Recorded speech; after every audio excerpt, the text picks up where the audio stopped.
June 9th, 2020, Anthony. I'm feeling like we should talk to some general managers. What do you think about that? You know what? General managers make the world go round. Yeah, they sure do. Let's get right to it.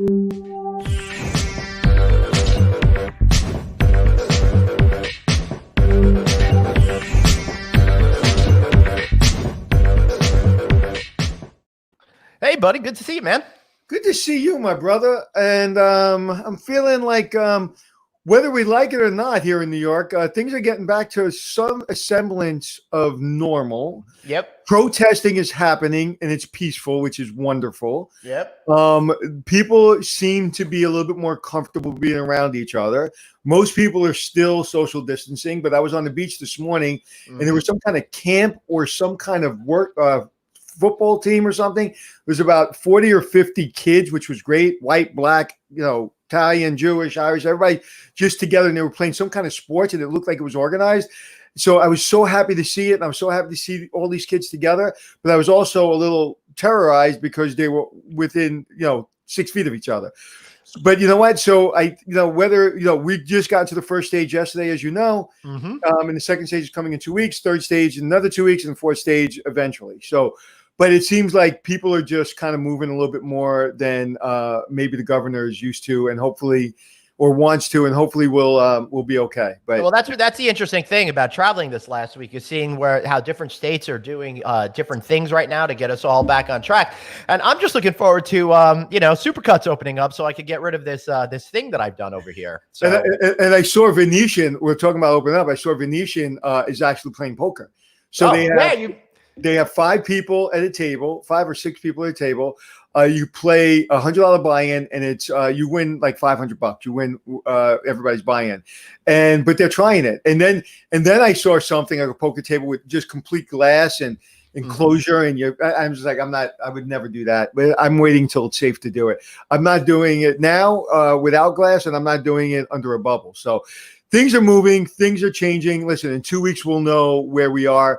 But the hotel business is moving and shaking. That's why we have general managers on, buddy. We do, but I know you have a great segue, but before we get into that, I am just absolutely delighted to announce that I, for once, the first time in my life, get to make fun of Anthony Melchiori for not shaving. Dude, come on, get it together. Shave. Well, now that you said that, it's a medical condition, and so you're making fun of my medical condition. I really don't want to share this on air. But I have a medical condition that's causing me to grow a beard. Okay, right. I think it's called puberty. Because you're my friend, I'll tell you what it is. Ask me what it is. What is it? It's called getting up in the morning and it's beautiful out and taking a walk on the beach and not shaving. Jumping in the shower and saying, you know what? I got business meetings and I got a show to do. So I'm going to take 10 more minutes on the beach then shave. So it's a terminal condition called I live near the beach. That's awesome. Hey, listen to this. Jason Tyson says we're allowed to have dance floors at Cincinnati events now, up to 300 people. And also, let's see, we got another great comment from Jennifer Bouchard. Bouchard is saying their kids are back in school in British Columbia, Canada. So things are really coming together. I'm sensing a lot of positivity. The last couple of days, Anthony, I feel like since I came back from Vegas, a switch has been flipped. I'm feeling like we're heading in that right direction. I can't wait to hear what the general managers have to say. Now, if you remember this at the end of the show when we have a few minutes to make fun of each other, write this down. Oh, Jeff, please write this down, our producer. Remind me to talk about a flip has been switched. There's a very funny a very funny Melchiori family story about a flip switch, and I'll talk to you about it at the end of the show. It'll be funny. In the meantime, let's talk to the people that make the world go round. We will. But first, tomorrow night, 8 p.m., Poker with Anthony. Are you playing? Do you have what it takes? Come at him. Drop us a line at pokerwithanthony@gmail.com. We still have a slot or two available just for you. You know you want to do it. Join ahead. I'll be there with producer Dave, commenting on what's happening over there. It should be a whole lot of fun. I'm looking forward to seeing, hey, thank you, Art Lurie, for saying my hair is working for me. Very distinguished. Thank you very much. So I'm looking forward to seeing if someone's going to beat you, man. Well, we have only 2 seats available, and a couple of people that bought in can't make it. So we're going to give those to volunteers, or we're going to ask them to donate as well. So we have double donations. Good. All the money goes to USA Hospitality Strong. Please go to GoFundMe.com and you'll find it. USA Hospitality Strong. Even if you don't play poker, you can donate. What happens if you want to get some logos and some? Yeah, well, hey, we still have a company? chance for someone if you want to pony up $1,000, co-host the show with me, get your logos on there, get your marketing message out, be a part of something special. John Brinkman, yes, this will be broadcast live at 8 p.m. across all of our streaming channels, 8 p.m. East Coast time. So be sure to grab a cocktail and join us. We're going to have a lot of fun and just try to enjoy Anthony getting I will tell you, my daily poker game at 8 o'clock that we played $20. We played $20 each. I was being made fun of by my friends, and they're saying I haven't won in the last couple of days because I just haven't been paying attention. Right. And I was like, I will win tonight. And there was, I think, 18 people, and I was like, I will win tonight, and I won. Excellent. So my focus, you're going to win. Anthony Melchior, I've been a great fan of your show about hotels, and I've been doing what you do in Zimbabwe hotels. And please, I need your mentorship. Hey, just send me a DM, man, and I'm here for you. Just DM me, and I'll give you my information, and I will absolutely mentor you any way I can. Excellent. Well, let's go from DMing to MDs, meaning managing directors. Let's bring in our panel. Like that segue there, Anthony?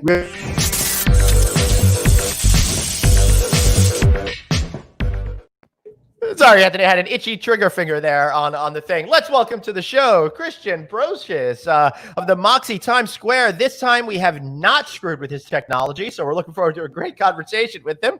And Robin Donovan, who is managing director of the El Capitan Hotel, which is set to open November 1st in Merced, California. Welcome. Thank you. Thank you. So let me start with, what is it? Tell me the day, because you were supposed to open basically what, March 1st or April 1st? When were we supposed to open, Robin? October of 2019. Okay, but when was the closest, like during the pandemic, what was the date? We were headed for, we believe we were going to be March, the 1st of March. March. Okay, so tell me what that first day was when it's like, we're not opening. What happened? Was the bank pull funds? What happened? No, actually, with us, it went more about procurement issues.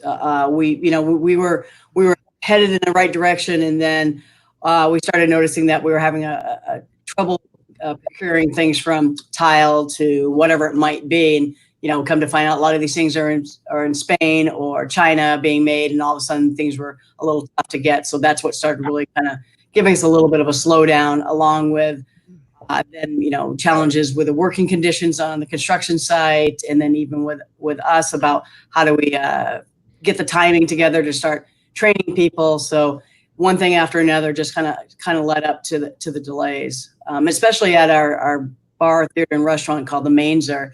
Well, PG&E couldn't come out to do the electrical load that we needed, so that really threw us for a loop. So let me ask you a question. We know this has been, a tragic event. I mean, over in America, 100,000 people have passed away. It's been tragic, and we have to get back to it, and we have to try to keep everybody safe. But we all have experience. Christian, you have a lot of experience as well, even though you're a young man. At one point, did you just say to yourself, wow, this is a great challenge, and I'm going to not enjoy the situation, but I'm going to enjoy the challenge, and I'm going to learn from the challenge? What has been your mindset through being the general manager of one of the coolest hotels in Times Square? Like, where's your mindset in the middle of it? Not like in the beginning, not now, like in the middle of it. When did you just kind of like said, all right, let's go at it? April 15th. What were you thinking? Yeah, that's a really good question. So first of all, thanks for having me. So just to give you a bit of context, so obviously we had to close the hotel due to the lack of demand, and you at that point have to figure out what you really do with yourself, with your time, and with your team, right? And then on top of that, personally, my wife was pregnant, and we had our second baby in the beginning of May. So wait, hold on. Congratulations! This is such exciting news, and what a weird time to have a yes, baby. Exactly. So you know then that personal fear comes into it as well, where you say, do I really want to expose myself, and what do we do? But at the end of the day, we have to get going, and we were with Times Square, the location, we were so close to the Javits Center that we realized we can do something good by also having our property so close to that and being the home for the first responders. So this is what we decided to do. And then once you're in it and you see these men and women really work every day, day in, day out, fighting this virus and helping the city, you just have to be there and provide a great environment for them that at least lets them do what they need to do. So you can put to use what you have to offer, which is, comfortable beds and great showers, but also just the ability of creating a home away from home for individuals that have to be here, not by choice, but that just have to be here in the city doing work that, a lot of us just can't do just because we don't have the skill set. So how many rooms were open, and how did that work? Like, how did they have services? Did you have elevators? Like, tell me how that worked. Yeah, so essentially we were open as a hotel, if you think about it, but the military took over most of the building. Not just that, but the government in general with first responders, and worked out of the hotel and worked, individuals went to shifts from here, went to the Javits Center, went to the USNS Comfort, and really helped wherever it was necessary to help in the city. And I think that just seeing that daily ins and outs, and people have just needs in general as well, right? Even those first responders, helping them find something good to eat and helping them get a New York slice of pizza, really kept us going and kept us at it as well, because we could share some of the things we know with them. But did the government take over the building, the operation of the building, or you guys still had control of the building? No. So we still had control of the building. We serviced the rooms for them. We helped them from an engineering standpoint. It helped us to also allow us to have some of our employees help and be part of the solution, and just really part of solving this issue here in New York. But the overall concern for the safety of your staff was your number one priority. Is everybody healthy and safe? Yes, they were. Thank you for asking. So we also did, obviously, with having the government, they were stringent tests, and they really helped us through that as well. They helped us with the PPE shortage if there was an issue. Those were individuals we could rely on. They had some sources we could go to. So that helps as well. And obviously, there's business in your hotel, which also from just helps the building to be safe, right? I mean, you hear these stories of these empty hotels standing around. You still got to man them. You still got to secure them. So it was helpful to have the government in the building. So just one more question for you before I get to Rob and ask her, or Glenn ask her another question, is how do you get those rooms back in order to make the guests feel safe that the hotel is ready for a transient guest?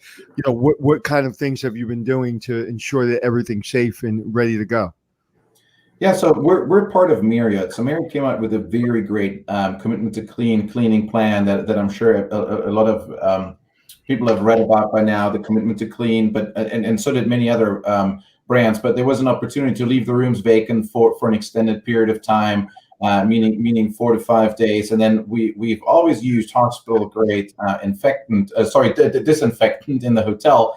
And we've just increased the use of that and really deep cleaned all the surfaces, and then have deep cleaned and any soft surfaces, gets washed, but also anything else is being used. And then with the new commitment to clean, there's a lot less shareable items in the room. So a lot of those throw pillows and throws are currently not in use anyway. So that gives us an opportunity to really deep clean those and set them aside for a while. And Nora apparently stayed in your hotel. Can you put that back up? Nora said that thank you for all you and your staff did. So there was a young lady, Nora Levy-Smith, that may have stayed in your hotel or had some people that she knows stayed in your hotel. Excellent. Well, thank you. Yeah. So Robin, what's going on with your hotels? I mean, yeah. Let me ask you more specific. I got a specific question to ask since you're going to be opening on November 1st. So you're part of the Hyatt family, and of course they've got their new initiatives that you need to think about, the protocols and procedures. But you're not opening till November 1st. How do you balance the expectations of today without knowing where the world is going to be on November 1st to make sure that you are set for that date when the rules of the fall might be very different than the rules of June 9th? That's actually a great question. We, deal with that every day thinking, okay, we're learning all the different protocols. We want to make sure we have everything set and ready to go. And we, in Merced County, actually, we were one of the first counties to come open in California. So we're like phase 3. Mm-hmm. So, indoor dining is already happening and things like that. So we keep looking at this and saying, well, what's going to change?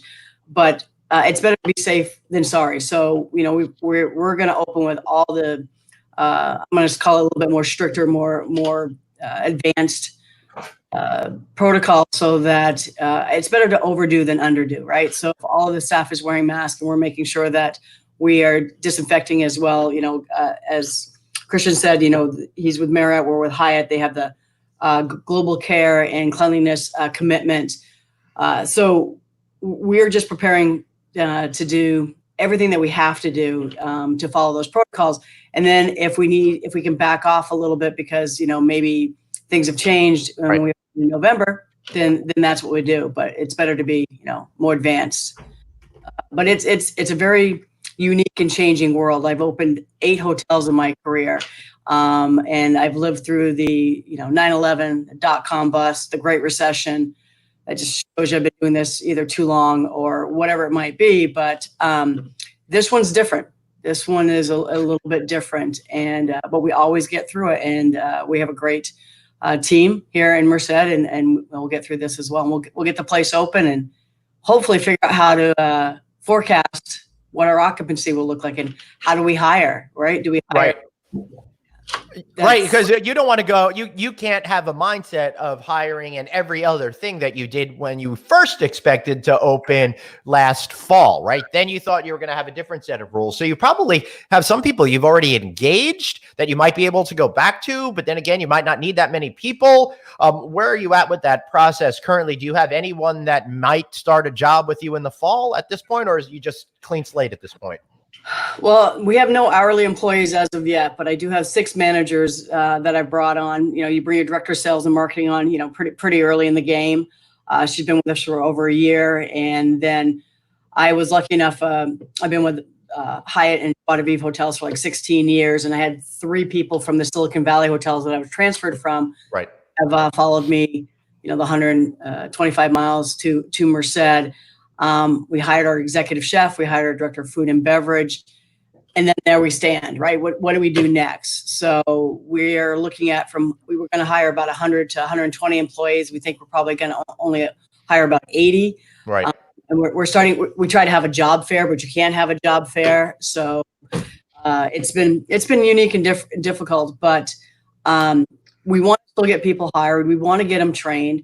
We will, we'll find hours for them if it doesn't pick up. But we've been pretty lucky, I think, in Merced that the occupancy never dropped below 40% in our comp set. So we think we should rebound quickly. We're a drive market. Agriculture is one of the largest industries here. So we think we will be able to bounce back. Unlike, I'm sure if you talk to Christian, that the occupancies, if it was not a government taken over hotel, probably is pretty low. One of the things, hold on, Glenn. One of the things I want to go back, I want to kind of bring you into our operation family. We have 3 operators here, and I'm going to bring you in. Okay. Right, so excellent. I'm looking forward to being fully embraced finally. I want you to go back. First of all, our friend Shannon's here, and I was just talking about Shannon saying I want to interview her soon. So Shannon, hello, how are you? I love you. I miss you. So Robin, go back to how many people followed you to your new hotel? Currently there are 3, there will be 4.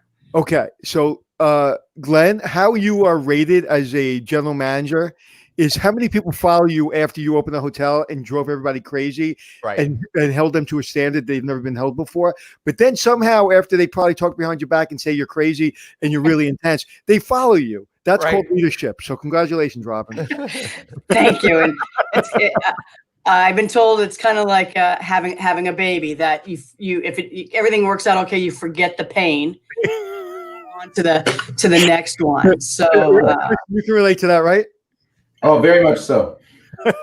Christian, I actually had somebody tell me that I will never ever. They resigned after 7 years of being my director of sales and marketing.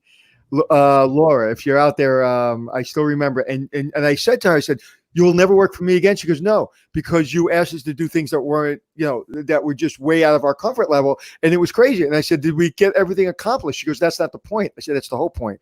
The next morning she comes in and she said, just out of nowhere, just talking, she goes, "The best boss. And, I'm leaving, but, I'll work with you anywhere." And I was like, "You're schizophrenic," because at that moment she remembered the pain, but then she remembered that we had a lot of success. And so anyway, that's a tribute to you. When anybody follows you, especially 3 or 4 people, that means that you've been a great leader. So congratulations. I'm sorry. Thank you. I didn't interrupt you. No, that's really good. That's a really good lesson to learn. So, Robin, one quick question, then I'll get on to a question to Christian. So, have these people followed you before? Do you have like a crew? Because you said you opened up 8 hotels. I feel you must have like a core group of people that you keep going back to for each of these missions that you're on. You would think, but no. I've traveled so much for my career, and I'm sure you gentlemen probably, you can attest to that. That happens if you're with a good company or you want to keep growing, right, and keep learning. But I've gone from Seattle to Burbank to Anaheim to Santa Cruz to now Merced. So no, these folks were all just from the Silicon Valley area. All my other team members over the years, still friends with, still reach out. Actually, I still reach out to them and ask them questions and get their opinion on stuff to see, they're in a different place. Maybe they're learning something I haven't been seen, I haven't been shown, and I haven't learned. So never ever lose your connections. If you burn a bridge in this industry, everybody knows it pretty quick. Well, this is a small business. Yes. That's for sure. I will tell you, there's somebody early in my career. There was a bunch of us coming up into the city, and back then I think you really knew all the other general managers. Now I'm not so sure in New York City if everybody knows each other, but I haven't been really involved in a while. But everybody knew each other, and I remember this one gentleman burnt a bridge. It happened to be a bridge that he burnt with me, and he literally didn't get a good job for 15 years, and I don't know if he ever got a good job.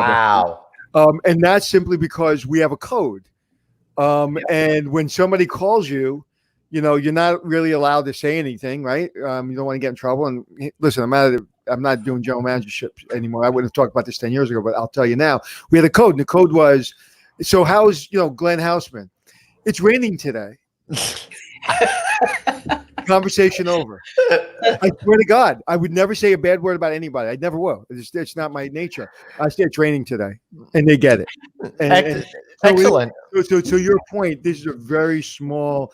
And listen, the reason this show's been so successful is because it's a small community. We're getting all these people on our show because of our connections. Everybody from the CEO of IHG to Tamara, the CFO of Hilton.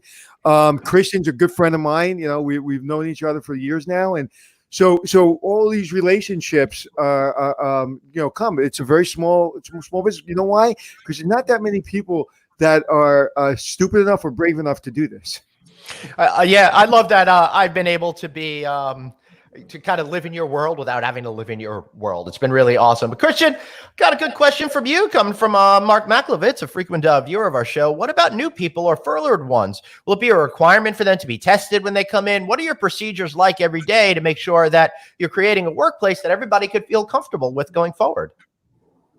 Yeah, I think that's we're spending a lot of time on that, and I think a lot of that is not 100% clear. So for one, what we're seeing a lot right now, a lot of individuals are getting actually tested. You can go to CityMD, wherever you want to go, and just get the antibody test, which I would just want to recommend to anyone that's out there. But what we do really as a property here for us is we do temperature checks not only once a day but twice a day. So in the beginning of your shift, but also in the middle of your shift, we're doing temperature checks.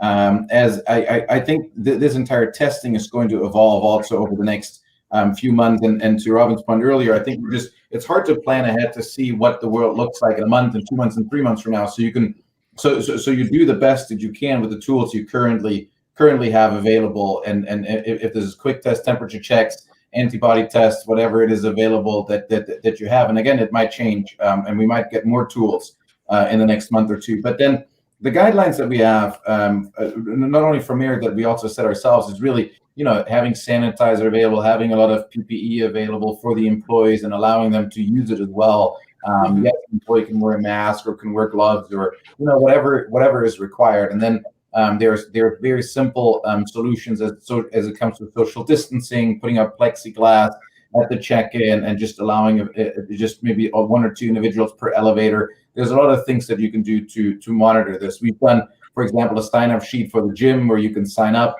and we're only allowing a really small amount of individuals into the gym at a time, so that they have the opportunity to still enjoy their workout, but to also social distance during that. So we're really looking, playing around with it, and then adopting as much as we can as others come up with really great ideas as well. So people that don't know what's going on in the city, if you can just give us the 1010 Wins news report in 22 seconds, not 22 Yeah, minutes. not 22 minutes. Right. Yeah, exactly.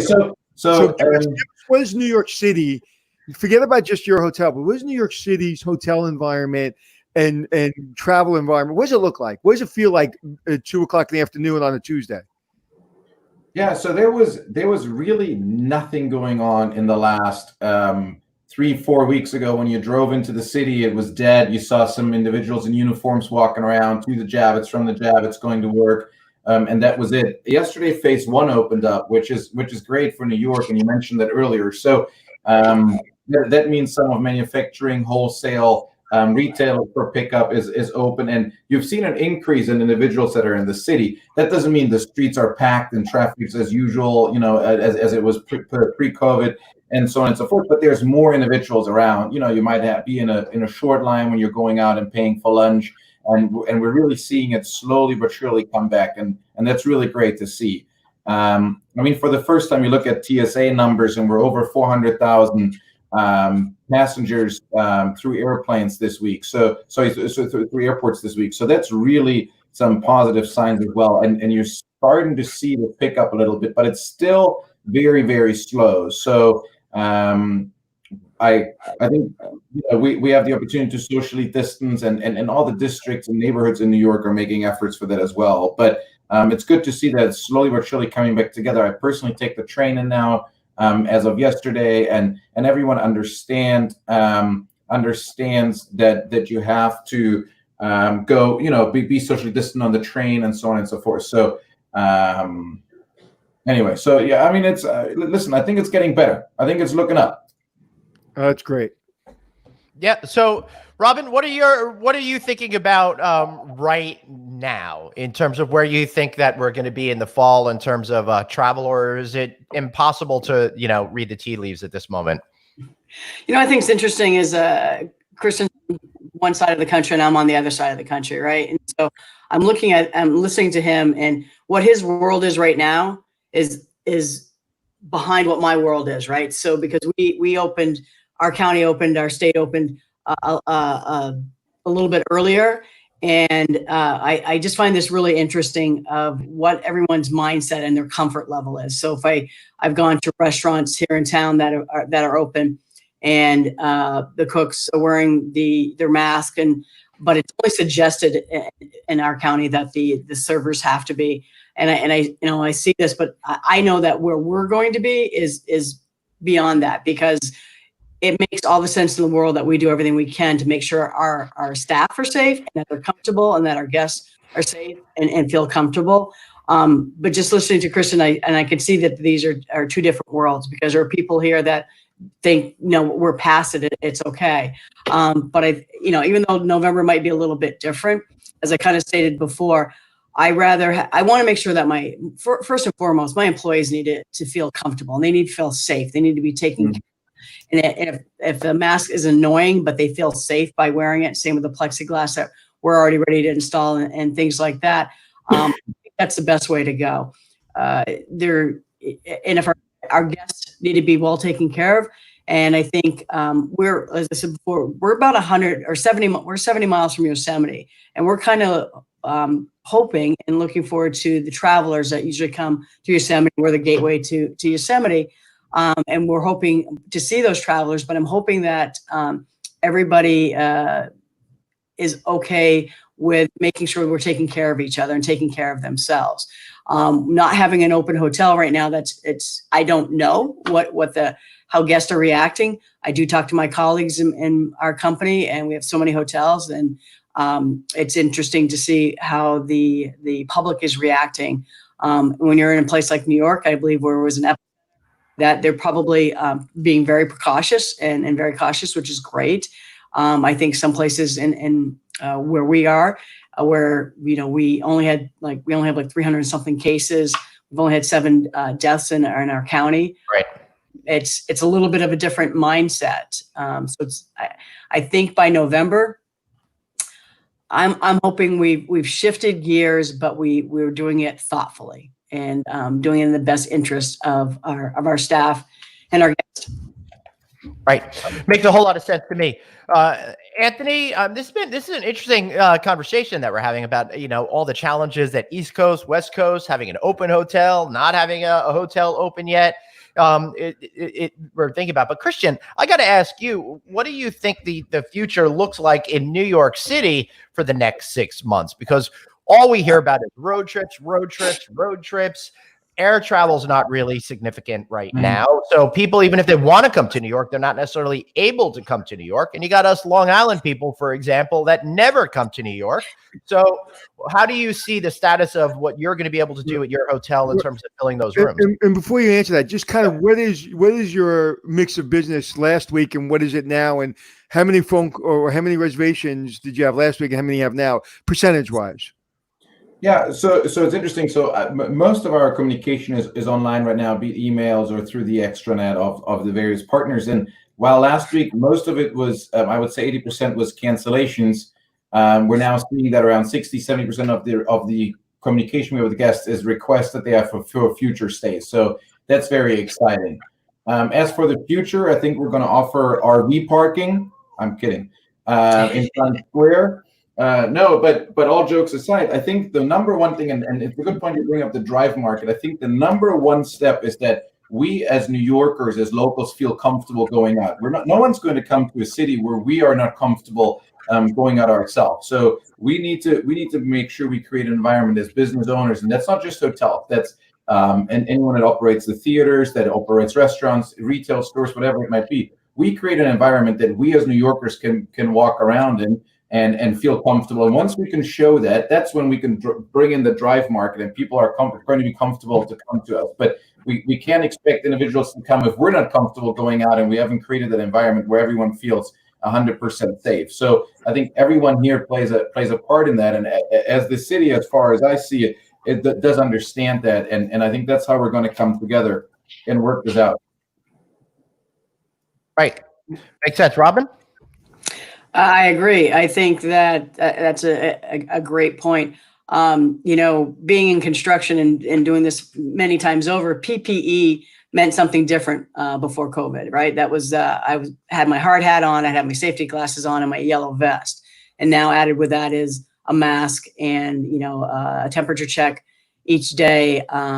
So I personally and my team, we are out and about. We're doing it safely, but we're out and about. When restaurants were allowed to open, we're out there. We're visiting retail stores. We're doing, we want to show, just like Christian was saying, that we are part of our community. It's a really big thing at El Capitan Hotel in Manger and Tioga. We actually have a impact community manager. So we really believe in making sure our community is strong and well taken care of. I've actually checked in on all of our neighbors and making sure hopefully that they're going to be able to, when they could open up or can open up, that they're in business, because we're in an area of Merced that our projects were part of revitalizing the downtown. And so, as Christian said, getting out there and being part of your community and showing that,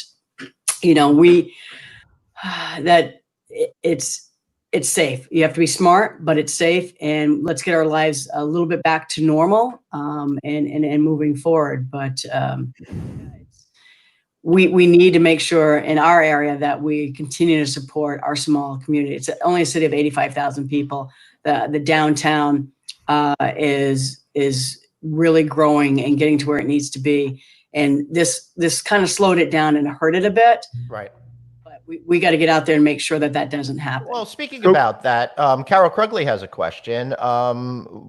What's going on with restaurants by you out there in California? Oh, great question. So we originally started with the phase that it was outdoor dining only. No, when I say no bar service, meaning if you were just a bar, you could not open. If you had food and beverage, outdoor dining only, 6 feet apart.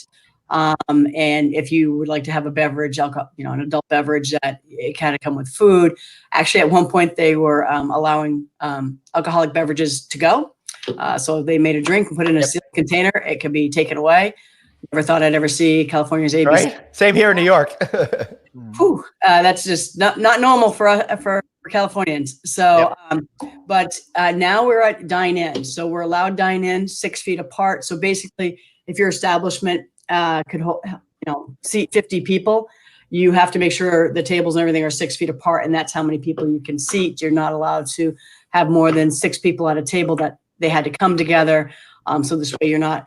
The bars are opening up actually at the end of this week, so we can put our bar stools back in as long as they're 6 feet apart. So as long as we're having social distancing, indoor dining, outdoor dining, theaters and live stage, which we have both, aren't allowed open yet. We're hoping that'll happen. Well, you got June 12th movie theaters, I heard, are reopening in California. That's what we've been told. So we're looking forward to that. We've been actually looking at things of doing virtual bands and things like that, but it looks like we'll be able to, do what we want to do when we open the mains or at the end of Wonderful. So, Christian, real quick, we had the designer of your hotel actually on a couple of weeks ago. And one of the things I was talking about in your hotel is I always feel that there's plenty of space for whatever I want to do. If I want to be alone, if I want to have a meeting, if I just want to have a drink, it feels like I can stay in your hotel for a week and have 7 or 10 different experiences every day because of the way it's designed. Is that causing you a problem, or has that been a benefit? I think it's very beneficial. One decision that was being made from a design perspective, for example, is that we have a lot of hard surfaces, so no carpet. I think that's that's something individuals or guests look at differently now. But to your point, we have so many different room types and so many options in the hotel that it really lends itself to individuals that might not want to commute but want to stay in the hotel. But I was talking more about the food and beverage complexity of that.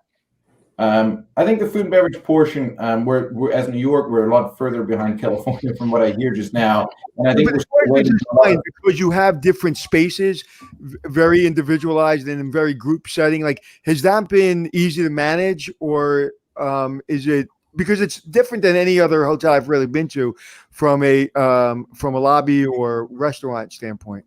Yeah, so truth be told, we're still working through the logistics there and how we're going to activate it and how we're going to work this out. If there's probably going to be a lot more to-go components to it, and you can consume in your room, or you can find your own little nook and cranny where you would like to sit and eat and where you're comfortable. I think that's really what it's going to come down to. I think New York overall is looking at a lot more outdoor seating. Maybe there's options around here with Bryant Park and Herald Square. But I think the F&B component in any hotel is going to be a challenge, and I think we're going to see a lot of changes there over the next few months as we're trying things and then have to retry it and try something else, and also learning from other people's failures and successes. Got it. To that end, yes, we are making sure that all of our food is covered and going a little bit beyond what is asked of us, because we want to make sure that everyone's safe. So we're going to be opening a new concept and a new bar and restaurant at the theater. And, all of our china glass and silver, all the different tabletops that we picked, all this really fun stuff, you can't be on the table. We're not allowed to have a table, which makes sense. And so we also have to make sure that, the silverware comes right from the dish machine, cleaned and sanitized, and we're rolling it up right away and putting it in an area so it's clean and it's not on the table, which is great. We understand all that. But all the kind of fun stuff that we planned on doing is going to have to wait. So we're trying to come up with these different ways. Go to the plain white plate with the closure or the dome, as we all know, like what room service used to come in. We're trying to figure out ways we can still, from the kitchen, cover our food, bring it out, and still have that fun, inviting, casual atmosphere, because you're losing that in food and beverage. And just like his hotel was designed well, there's these different things that your designers and your team put together, to entice people and say, hey, that's a cool brand, that's fun. And we're having to work around that right now and figure out how that's going to look. Just not where you normally, how you normally open. You usually also open with a really big bang, right? You have this grand opening launch parties. I've had launch parties with a couple thousand people at it, all these different things, and can't gather over 10 people. Hopefully, again, by the end of July, when we open the bar, theater, and restaurant, that'll change a bit. But how do you have these great launch parties? Even in November, right? We usually have a great launch party somewhere a month or two after that. Will we be allowed to have, 400, 500, 600, 800 people, 1,000 people? And what will that look like? So that's changing every day for us of how we're going to do our grand opening. Well, thank you guys for being on. I appreciate it. And as always, Kristen, great seeing you. And I think we got a real line level, so to speak, viewpoint into what a hotel looks like now, not 6 weeks ago. So thank you. Guys, really appreciate it. Hopefully we'll get you back soon, get a further update. And Robin, really wish you good luck for you actually getting to open. All right. I appreciate that. Yep. We'll see you all again real soon. All right. So to address a couple of comments that we saw in the Facebook feed over there. Honestly, we had no idea the George Floyd funeral was happening now. I did know the funeral was on. I did not. At the last, I just got right before we went on air. But one of the things I want to talk about is, we've had private conversations about what we need to do, because this is not a moment where we can say, hey, we're going to protest and we're with the movement. We've got to do stuff. We've got to do things that really push things forward. I know in my private life, I do everything I possibly can, but we need to do something more, and we need to do something really to demonstrate that. So we're having a show tomorrow. That's the start of it. So talk a little bit about that show. Is it tomorrow, the show? The show, we're recording it tomorrow. It's not live, but we'll post it tomorrow at some point. I just don't know what time. Jeff? And Jeff, the producer. Yeah, I'd just like to add that, we book these guests out weeks in advance, and for our audience members to know that, to dump shows at certain times. It's not like we were planning on doing the show and we were planning on interrupting an important time. And not only that, this is a multi-billion-dollar industry, and this is important. Like, I'm not involved in the industry. It's still very important. All right. What I don't understand what the news and information that we're sharing with our viewers. Right. Yeah, it's critical. And so we're going to have a show, and we're going to be talking about what we can do, what the hospitality industry can do to really, to move forward. One of the things that we were talking about, I was talking privately to a friend of mine. I said, when was the last time you worked for an African-American male or female in this business? And they couldn't remember. They said never. And so we need to ensure that there's those opportunities, and we need to be talking about that. So we don't mean to be insensitive to be doing the show right now during the funeral of Mr. Floyd, but we do have guests on, and we're going to do the show. But this is something, our mission is to really also have an impact. So we are going to continue to have these shows, and we're going to continue to really talk about not what's only going on in the hotel business, what's going around the world and what's really important to America. This is a moment that's really important to our country, and it's really important to me, and it's really important to a lot of my friends that I'm very close with, and how it's affected them. So, Glenn? All right. Well, let's bring our poor next guest, Ted Helvey, of CEO of Nomadics. Man, we've been trying to get you on here for a while. It's been a little bit of challenging. Sorry that today is the day that you've been on. I hope you understand that things are a little odd, but welcome. Welcome. Thank you for being here. Thank you. I appreciate you having me, and I also appreciate you noting the importance of what's going on right now. These problems were not created in a short time, but they're very important. And anytime, unfortunately, it's a tragedy that brings us to focus on them more as a community, and they are very important. They're not easily solved, but they will take the focus of all the good people to really try to get to the bottom of them. And we at Nomadics and personally care deeply about these things, and so I appreciate you making note of that. So, and we've got to do things in our positions to really change that, right? Because it's enough that we've heard a lot of conversations, people in my position and other positions, but we really got to do things to really push that forward. I'd like to think that I do that since I've been born into this business, and based on based on people's performance. So really, we really need to do more, and we really need to push forward. So thank you, Ted, for saying that. So I really appreciate it. Let's just continue on this theme for a moment, Ted. I know you understand the gravity of what's happening right now and how we need to shift cultural opinions here. What are you thinking about at Nomadics, how you can make sure that the environment changes going forward to maybe be aware of those things that we may not have been aware of before? Yeah, I often, when I look at this problem, I feel somewhat helpless, because you look at the totality of it, you see how deeply it goes. You hear stories, and those are the ones that are most impactful to me. my wife and I just recently watched the movie Just Mercy. Great film, very well done. And I mean, I'm a kid. I grew up here in California. I grew up multiracial. I remember thinking as a high schooler, when you'd hear about the 60s, and I was in high school in the 70s, I look back and I'm like, how could that have been in my lifetime? I just can't believe it. I'm so glad race relations are not a problem now. Because that's the world I grew up in. It was multicultural. My friends were different colors. We just didn't even think about it. Right. And then I found what a great place I grew up in. I didn't realize that it was different in different places.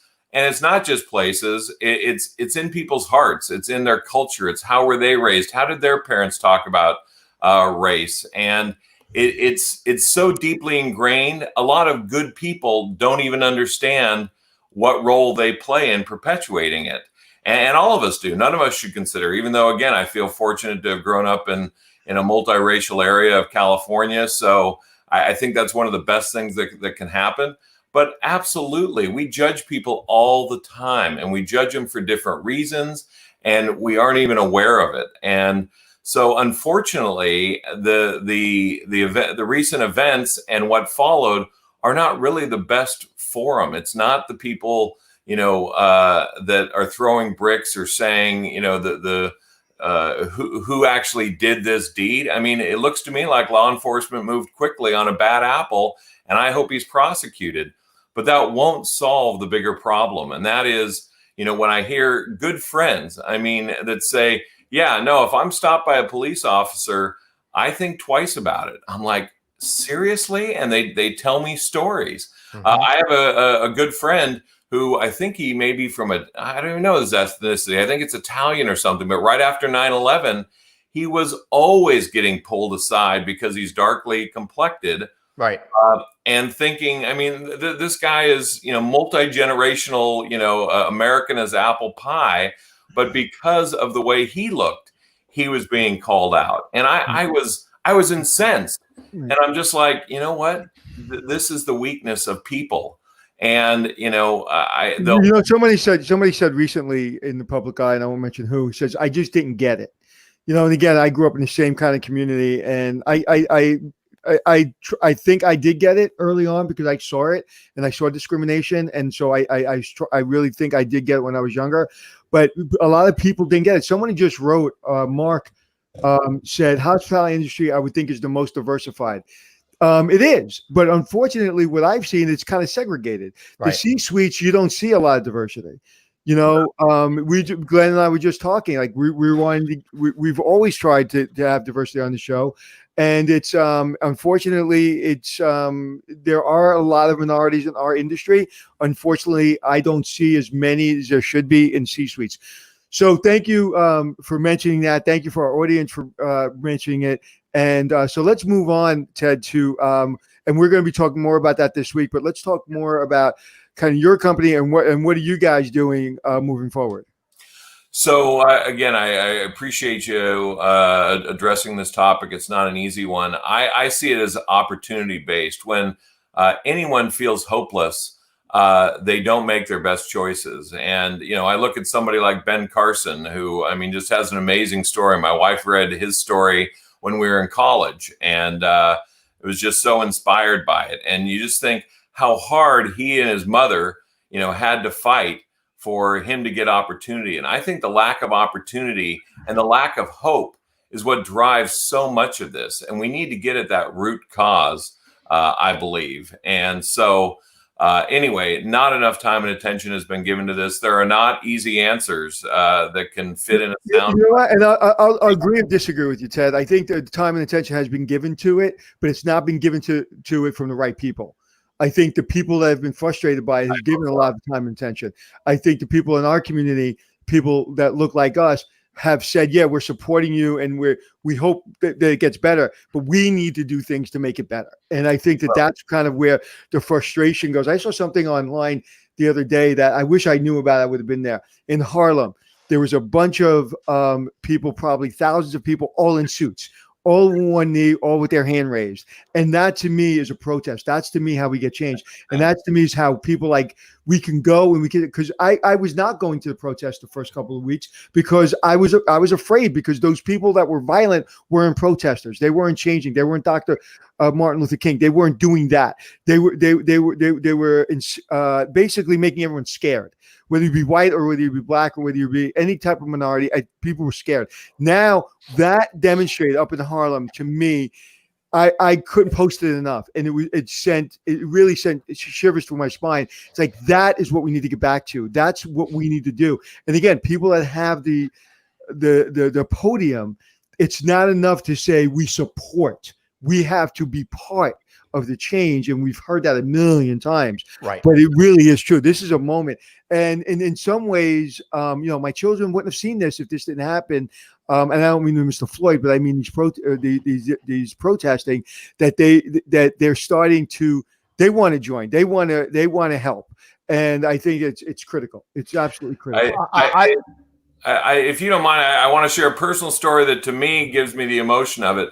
My son, when he was 17, was an Eagle Scout. He volunteered at the city, just a great kid. And I know we like to think about all our kids, but he was driving home late at night after he did a volunteer work at the mayor's little Christmas party. He actually dressed up like an elf, which we of course teased him about, and his friend, they dressed up as elves, helped these little kids.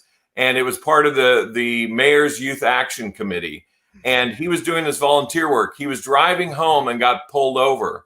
When he got pulled over, the guy said, "What are you on?" He's like, "I'm not on anything." "What do you mean?" The cop, and shined his eye, says, "Get out of the car." Took him out of the car, frisked him, and didn't find anything. And basically said, "It's after 11 and your curfew. If I catch you out again, I'm going to haul this truck." He's in an old truck that he drove around. And he got in, he told me he was shaken. He was stunned. And I talked to him like, "What?" I mean, I was outraged. I was ready to go drive the street and find this cop and give him a piece of my mind. But you know what I did? I called the mayor the next day. I told him what happened. I said, "What are you talking about, a curfew?" I said, "My son just came from your volunteer activity and your cops treat him like a criminal. What is up with that?" And he says, "I apologize. No, I know, Michael, blah, blah, blah."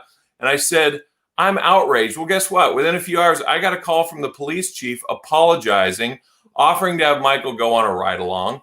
And so I sort of calmed down. I gave him a piece of my mind. And guess what? It was over for me. But you know what? That is, maybe it's not white privilege, but it is privilege. I had recourse. I happened to be able to do that. If I didn't have that, I might have found a brick and looked for that cop car.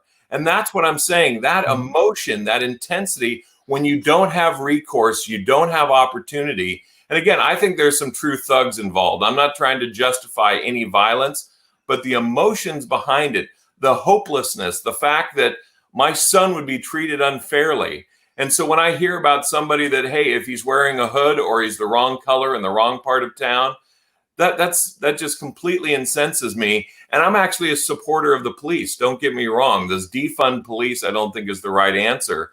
But we need to truly understand this is real. And when people talk about driving while black or walking while black is, as a crime, that is real stuff that we need to figure out how to. Ellen's band leader or DJ, what's his name? Is a gentleman. He's African American, and he's married to a white woman. They're both dancers, and I follow them on Instagram. And I think his name's Twitch, and amazing people. I follow them. I love them. They're great dancers. And they did that thing that's going around TikTok when the voice of God speaks, and you say, "Have you ever been?" And they put their fingers up. So one of the things that they did was, have you ever had somebody grab their purse when you walked across the street because of the color of your skin? His wife didn't put a finger up. Of course he did. Have you ever been stopped because of the color of your skin? He put a finger up. She didn't. And basically all his fingers were up at the end of this. And that, to me, even though I think I try to understand, like that, I've never walked into the room ever in my life, walked into the room and worried about somebody judging me on the color of my skin. And I just never put it together. So I think this is the moment. And I think, thanks for sharing that, Ted. We're going to be talking more about it and doing more. Yeah, let me jump in here for a second, Anthony. Look, I think we're all well aware of the state of privilege that we've had. In fact, I have that conversation with my friends all the time. And I'm not going to pretend that I have all the answers, and I'm not going to pretend to be able to give you all the answers. So what I'd like everybody out there to do is explain to us how you would like us to navigate this situation, how you would like us to help create proactive change, so all people could truly be seen by their character and not the color of their skin. I'm the Jewish guy from Long Island. I'm pretty lucky. I was immune to a lot of that stuff until I went to college, and that was the first time I had to deal with anti-Semitism. So do you want to talk a little bit about the show that we're doing coming up in the next couple of days? Oh yeah, but I'm also afraid, and I'll be honest with everybody out there. We want to make proactive change, but I also am scared of feeling like we're pandering to what's going on. I want it to come off as genuine. I want it to come off as honest, and I don't want it to come off as it being a reaction to what's happening. Well, Glenn, you and I have had many conversations about this, and I don't think that that's true either. And I think if you look at our backgrounds and what we've done, it's not true. I just don't want it to be perceived. But I don't worry about stuff like that. I just worry about doing the right thing. And so what I just said is doing the right thing all the time. I tell my children we can protest, but it's not about only protesting. It's about doing things when nobody's watching and helping people, whatever their background, and doing the right thing. And I judge people based on their ability, their character. And so I think, I don't think I'm worried about that at all. I think we need to take a step forward. So we'll be talking more about it. I just don't want people to think that it's three white guys here telling different communities of people how they should think or how they should react. We're not talking about that, Glenn. What we're talking about is what we're going to do going forward. And we're going to start with a panel in the next day or two, and then we're going to continue the conversation. Right. So that's what I wanted to let people know. And as we're talking about this, as you see on our live feed, people are interested in having these conversations. But you're right. I think we turn the conversation now to Nomadics and to Ted, and to talk about what we're going to talk about on this show, and then we start to just let everybody know that we are going to have dialogue. We're going to ask for dialogue from people, and we're going to have a panel from all backgrounds, and not only a panel, but we always. Whether it be, one of the things somebody said a couple of weeks ago, it's like you don't have enough women on.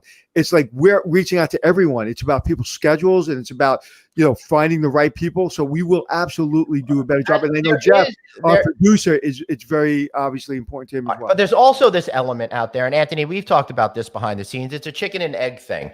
One of the things that we've strived to do is bring you the top names in this business, all of those people in the C-suite, but there's not accurate and appropriate representation in those rooms. So I'm constantly stuck wanting to help other communities, but at the same time, I'm trying to get the best top names for the show. So it's a real existential crisis that I'm having. How do we help deliver the best news and information that all of you folks can find valuable and insightful, and get the best names that can help draw eyes to our show, while at the same time trying to satisfy the needs of the community at large?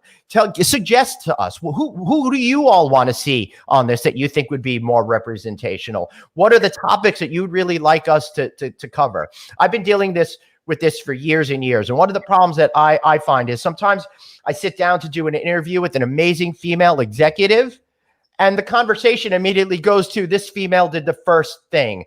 And it really frustrates me that they wind up, women are then put into a separate category, and African Americans are put into a separate category. And I try really hard not to do that with people, but it almost seems to happen on its own. So anything you could do out there to help me find the right people that you think we could all learn from, that you think we could all rally behind, that you think we could all support, would be really, really helpful to me and our show. We just want to share the love out here, and anything you guys could do to help with us. Sorry, I'm feeling a little bit verklempt, as my people say right about now. But I think that's really all I could say on that topic. So what has it been like, Ted, in the last 6 weeks or 3 months, I should say, having a technology company, and talk a little bit about the company, and how's it been trying to work with hotels? And you work with a lot of hotels and a lot of hospitality.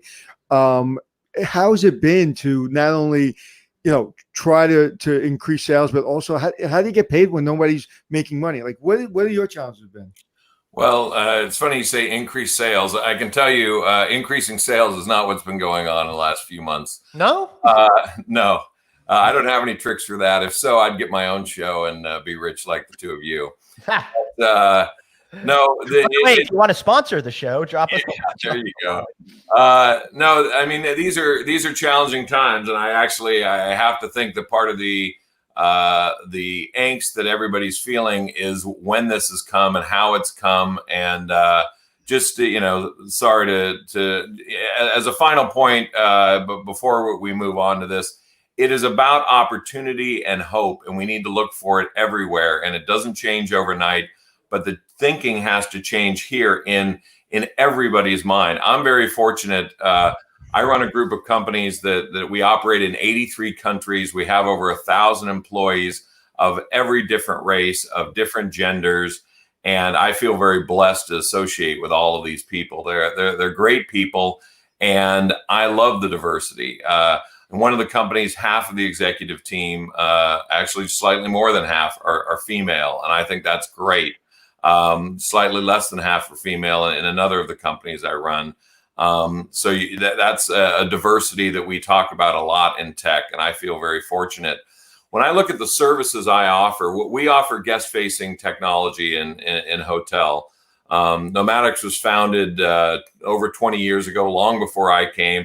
Its founder, Leonard Kleinrock, actually, we always joke about Al Gore saying he invented the internet. Actually, Leonard Kleinrock was one of the guys that invented the internet. He was on the Today Show and everything a few months ago when we celebrated 50 years since his lab at UCLA sent a message to a lab at Stanford trying to say on log in, and only wrote LO, and everyone said, oh, that must have meant hello, when it was really just the fact that after 2 letters the thing blew up and it took him hours to get back to it. Just funny story, but he did invent it. And 20 years ago, he invented the guest network when he founded Nomadics, and that largely guest network has ended up being hotel networking. And he invented the captive portal, what we've all used and often cursed, to put in your name and room number before you can get on the network. That's what he did.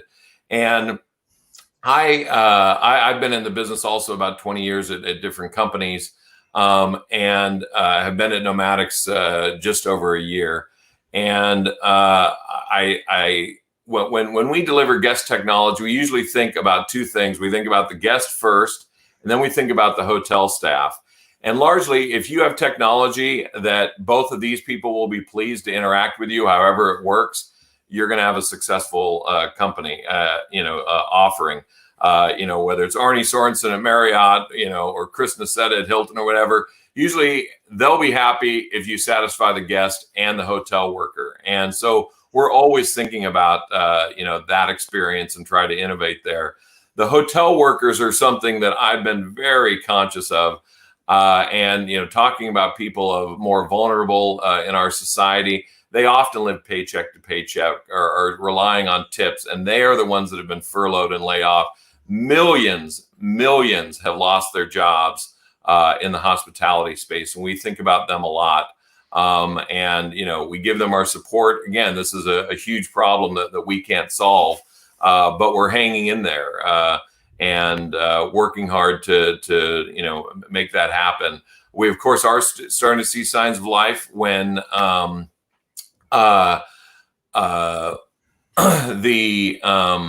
when in China, I got a call. About 20% of our business is in China. I got a call from the woman who runs China for us, very seasoned. She knew what she called. Says, "Look, we have some of our customers are closing their hotels in Wuhan. Can we, suspend their payment and invoicing?" I said, "Whatever you want to do." And at that point, I'm getting a call from literally around the world to a crisis center, and I'm like, great, no problem. What can we do to help? And then they say, hey, the ones that are still open, they want a discount because they hardly have anyone there. Great, no problem. So every time I got a call, I felt like somebody was calling from far away where there's a crisis, and I was pleased to be able to help. And then they called and said, they want to do this for all of China. And I'm like, oh, well, how can you afford to do that? She goes, yeah, I've figured it out. We do this, this, and that. And I'm like, okay, let's go ahead and do that. Well, then, of course, not long, I got the call. It's like, we'd like that for all of Asia Pacific. And then finally, I'm running out of areas till it captivates the world. And I'm like, well, I can't give away everything for free and still pay everybody. And so, that's when we got into the crunch again. And my feelings were, probably very similar to the restaurant owner that had to close in New York City. Because I have my people, I want to pay them, I want to support them, I worry about my customers.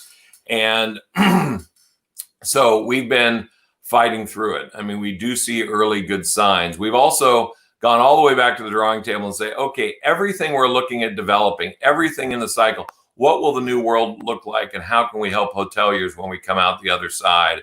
And we've prioritized one of Nomadic's sister companies that's in our portfolio is Angie Hospitality.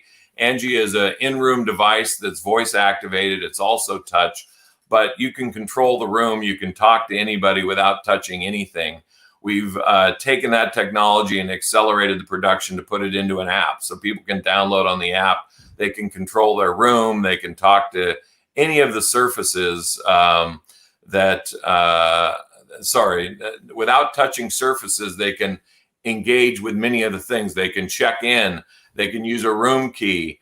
We came up with over 55 touch points that we can eliminate using Angie, the app, and the in-room and device. And I understand that you put somebody highly connected in the hospitality industry in charge of that company, as I understand it. Indeed. And that David Malilly is heading up those efforts. And we are doubling down on our efforts to roll Angie out. It's a new technology, a lot of excitement. It's something that people love to talk about. And I tell you, as one of my dearest and one of my longest friends, and David, and he is probably the most well-connected person I know in the hotel business. Maybe a close second is Glenn Houseman, but I will tell you, I've known him for years, and he's the guy you walk into a room with, and everybody goes to him. Everybody kind of waves at me. No one wants to get close to me, but everybody goes to David. And he's one of those people, when I talk about sales and I talk about management, he builds those relationships in a real way. They're not in a fake way. There's a follow-up. There's a real relationship. There's a real connection. And I've been on the floor with him. He hasn't seen me in 10 years. And they're still saying, oh my God, David, I miss you. Where are you now? I want to work with you. So anyway, so that's great. And that technology is a technology that's so needed right now. And who would have thought when, I tell a story when I was running the Algonquin Hotel, and I didn't want to charge for internet. And the owner said, no, we have to charge for internet. I said, well, this is a literary hotel. This is where Dorothy Parker, the Round Table, this is where writers come, and we give them a pen. We used to give them a pen. Now we give them the internet. So we didn't charge them for a pen. Why should we charge them for the internet? Could you imagine, even 20 years ago, when early in your career, could you ever imagine that the internet is probably the reason we're able to survive through what's going on right now? It's been such a critical importance, and that what you're doing now is really keeping everything together. I mean, do you ever think that your company would be that, at that level? Like you're basically keeping, you're keeping the hospitality industry and business moving. Yeah, no, we have tried to keep everything going through the crisis, and we have successfully. Early on, I mean, I felt very fortunate. I'm actually based in Silicon Valley. The company's headquartered here in California, Nomadics is. And we very quickly, again, I have to call it a bit of privilege. We sent everybody home with their, shiny new laptops. We only updated them last year. Everybody could work from home and have continued to work. And so we have that comfort. We also are keeping the hotels going, and most of them are open, and they do have guests, and they absolutely need to be connected. And just the other day, someone told me, he said, we're actually essential workers. And I'm like, I guess we are. I mean, I tend to think of the heroes on the front line at the hospital, or, the police and first responders all over. I think, okay, those are the essential workers. And I even have to say, I think of the bagger at the grocery store different than I used to. But yeah, we do provide an essential service. We're proud to do that. We feel very fortunate that we can do it through modern technology, that everybody can be working at home and safely. And we're glad to be a part of that. And we're excited as we come out. We're looking for new ways. People hotels are going to be slowly bringing their people back. We are going to work on ways to help them continue to enhance their technology, enhance the guest experience, particularly as it comes to just the new normal that none of us knows what that is yet. But we hope to power it and be a part of the solution as much as we can. Yeah. Well said. You have no words, Glenn. I've never seen you. I'm a little. I'm still a little bit in the last conversation. Yeah, it's a little hard to leave that one. I completely understand. But someone asked here. I have been. Hold on. There was a question about that one. No. Basically. Okay. Basically, how you keep it all together. How do you keep your people employed? How do you keep money in the bank? How do you give discounts? And that's been the biggest challenge for most. Like, listen, in New York City, when restaurants and bars are closed, you have to work with your landlord or not, or you're out of business. Period. End of story. Unless you're sitting on a pile of cash. But in a lot of businesses, you've been able to work a little bit. You've had to work at skeleton crews, and so I guess the question was, what's the secret sauce? What was like? How do you keep the lights on? And I don't think there's one answer. No, I think that's the key. There's not one answer. And even again, we have a group of companies and they're all in different situations. We're fortunate in that, I mean, we're basically using investor money, which includes me, I'm a shareholder, and we're keeping all of our talent together and just hoping to ride out the storm. And we don't know how long the storm is or how deep it will go. Candidly, the other day, I have a weekly, ever since we went remote, about half of the team, the Pneumatics team I'm talking about, right, is outside the California office. About half is in, but we all went remote. We have using Zoom a lot like everybody else, and we have a weekly call. Candidly, I told them the other day, I said, I've got good news. We've reached bottom. And everyone's like, what? Yay! I said, we didn't sell anything last week. It was zero. So I know we're at bottom. I don't know what the rest looks like, but we're at bottom. Some people kind of laughed, and there was kind of some nervous laughter. And a few people later go, don't talk like that. People don't want to hear that. And I'm like, what the heck? I mean, that's just the way. I think that's critical. Like, listen, we didn't sell anything last week, so we can't go any further. Right. So someone said, well, what if you have a return? I'm like, if anybody takes a return on a weekly of sales, they're in trouble with me. No. Well, it's interesting that you have such a positive attitude, because I don't know if you've noticed it, but Anthony and I have been talking about this now for the last day or two. It seems there's a palpable positive energy that seems to be starting right now. Everybody seems to be moving in the right direction now.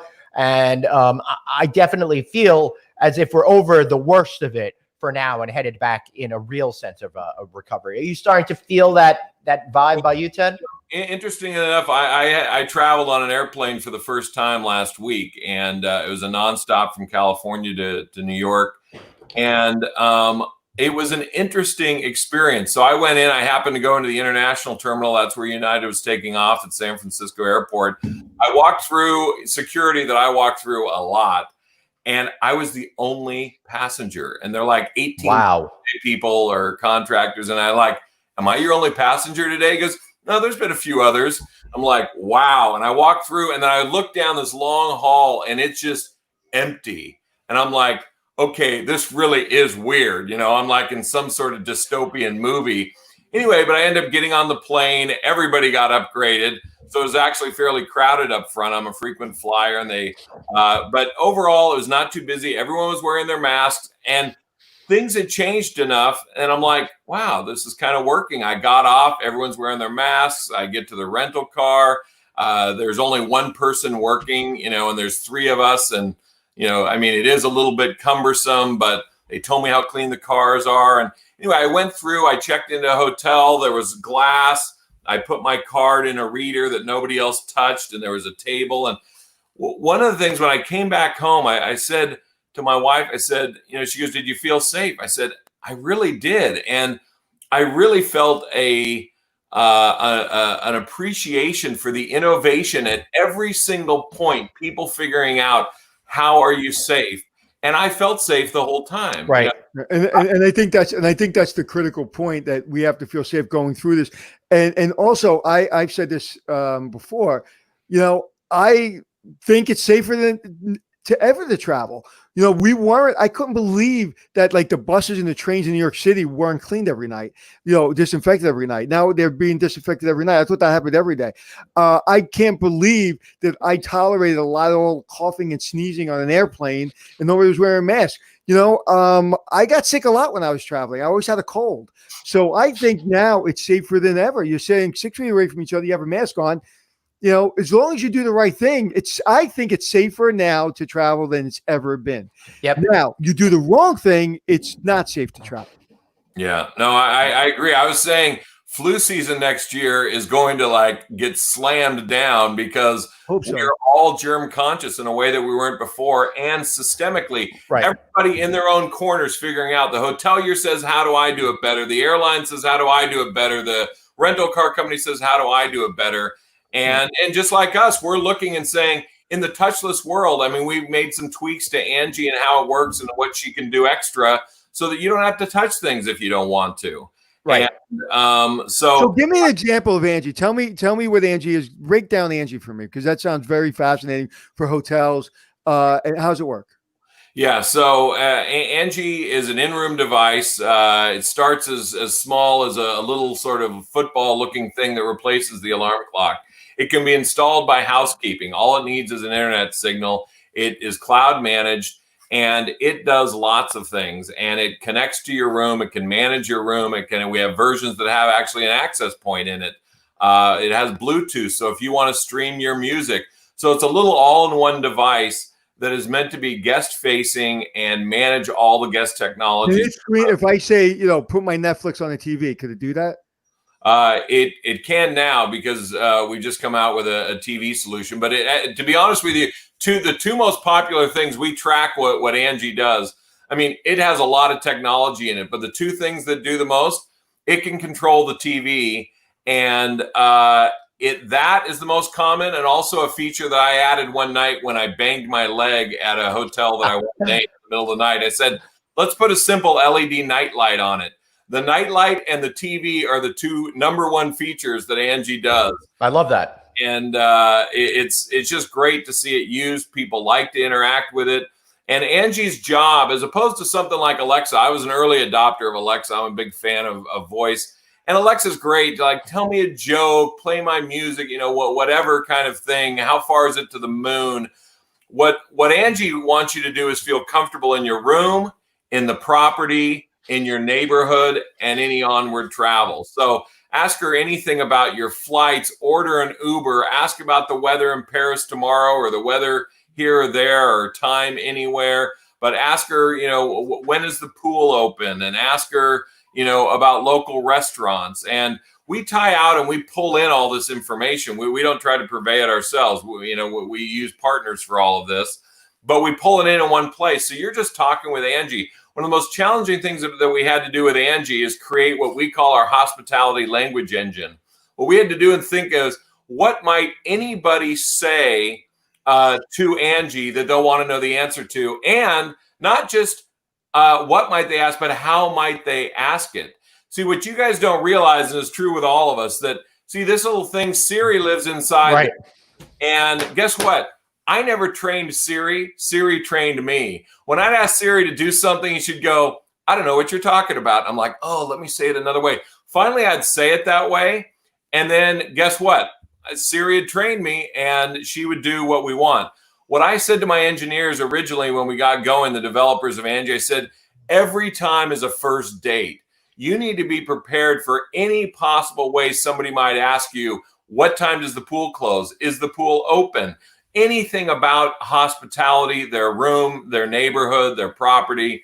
You need any way. And if you get it wrong, we have a way built into the technology that Angie learns from it. And once one Angie learns it, every Angie in the world learns it. And the same is true in languages. We support 5 languages, including Mandarin and the other languages you might expect, but we're expanding that further. So I said, Glenn, it works for you because Glenn speaks Mandarin. Yeah, right. I do not speak Mandarin, but I am curious, Ted, what it's like sitting in that meeting where you're all trying to think of what people are going to say and how people are going to say it. How funny must that have gotten? It is funny. And And the fact that we think we got it, and then somebody thinks of a new way to say something. But again, she only needs to fail once, and then she picks back up and is done. So it takes him to fail 3 times before he gets it right. I was about to say, does it speak English and like Brooklyn, for example? So Anthony and I can communicate with it. Not one of the options, but Angie does have a British accent, and when we tested English voices, the people in the UK had no preference between the American accent and the UK accent. No preference. Oh, we do. People in the US absolutely wanted the British accent.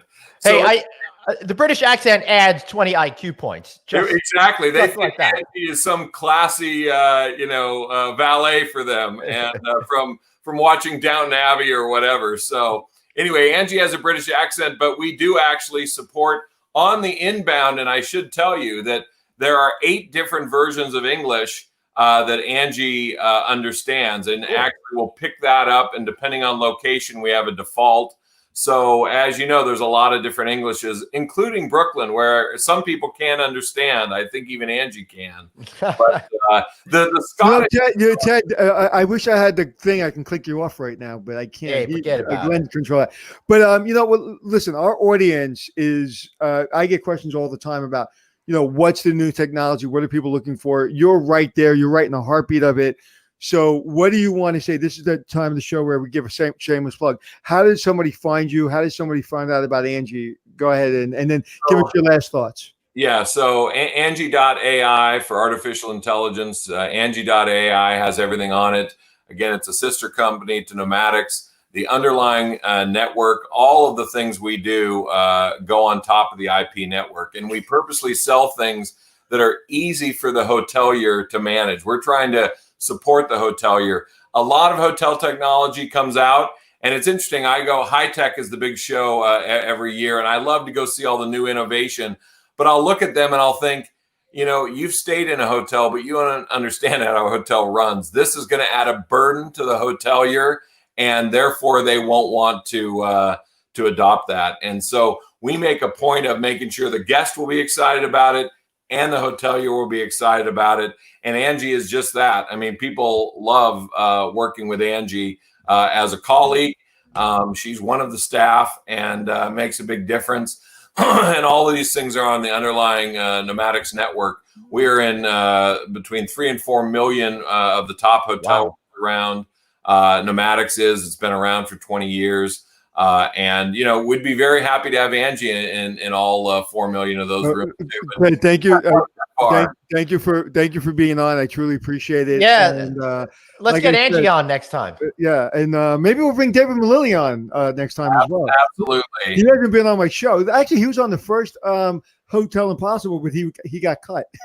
Oh. But anyway, thank you so much, Ted. Thanks, Ted. Really appreciate it. Have a good day. Thank you.